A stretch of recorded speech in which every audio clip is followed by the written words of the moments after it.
Xitoy istixboroti Turkiyadagi Uyg'urlarga Sharqi Turkistondagi oilasi orqali tahdid selib, ularni Uyg'urlarga qarshi josuslik qilishga majburlagan.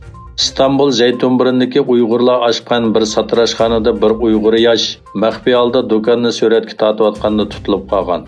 Bu yoshning telefonidan WhatsApp orqali istixborot xodimlari bilan bo'lgan suhbat xotirlari va ularning buyruqlari tepilgan. Uyg'ur yosh Xitoy soqchilarining o'zining Sharqi Turkistondagi onasiga ziyon soladiganligi to'g'risida tahdid selib, Xitoyning ishpiyoni bo'lishga majburlanganligini e'tirof qilgan.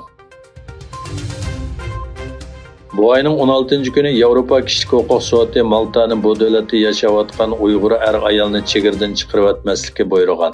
Qo'g'dug'uchi gazetining 17-yanvar kuni bergan xabarda ma'lum bo'lishicha, muhojiratdagi bir juft Uyg'ur ayol 2016-yili Maltaga kelib panohlik talab qilgan.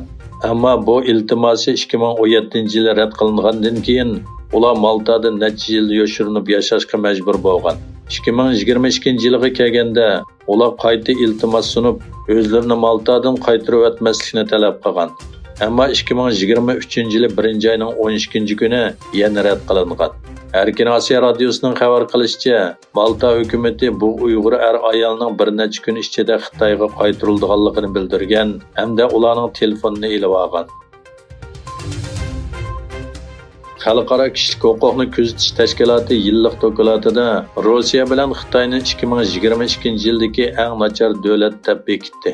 Dokladda Xitoy Kommunist partiyasining rahbari Xi Jinpingning Sharqi Turkistonda Uyg'urlarni xohlagancha qo'lga olish, jazo lagerlariga solash, majburiy bola tushirish va majburiy emgak silish qilmishlari Rossiya prezidenti Vladimir Putinning bo'lsa, Ukrainaga qo'zg'agan urush sababidan Xitoy va Rossiyaning 2022-yillik eng nachar davlatlar deb e'lon qilinganligi bildirildi.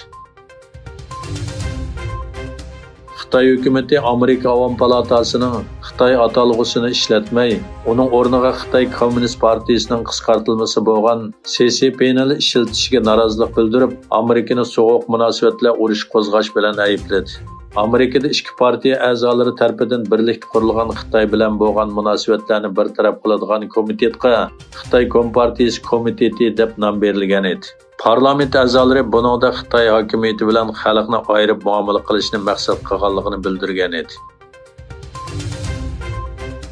Yegilishicha, Amerika Moliya ministri Janet Yellen va Xitoyning tashqi savdo va xalqaro iqtisodiy munosabatga mas'ul muavin bosh ministri Liu He Syurixdagi uchrashda makro iqtisod va pul muomala masalasidagi aloqani texmo yaxshilashga qo'shilgan.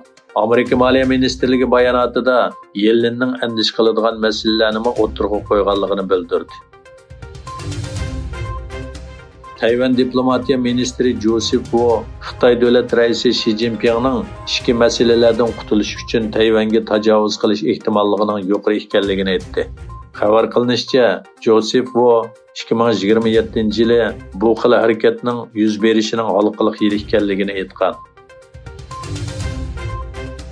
Ukrainada bir tikuchar poytaxt Kiyevning sharqidagi Berovari rayonidagi yasli va turalg'ularning atrofiga tushib ketdi. Voqea yuz bergan rayonga o't ketgan bo'lib, hodisada 18 kishining qazo qilganligi e'lon qilindi. Hayotidan ayrilganlarning ichida Ukraina ichki ishlar ministri Denis Monastirskiyning borligi e'lon qilindi.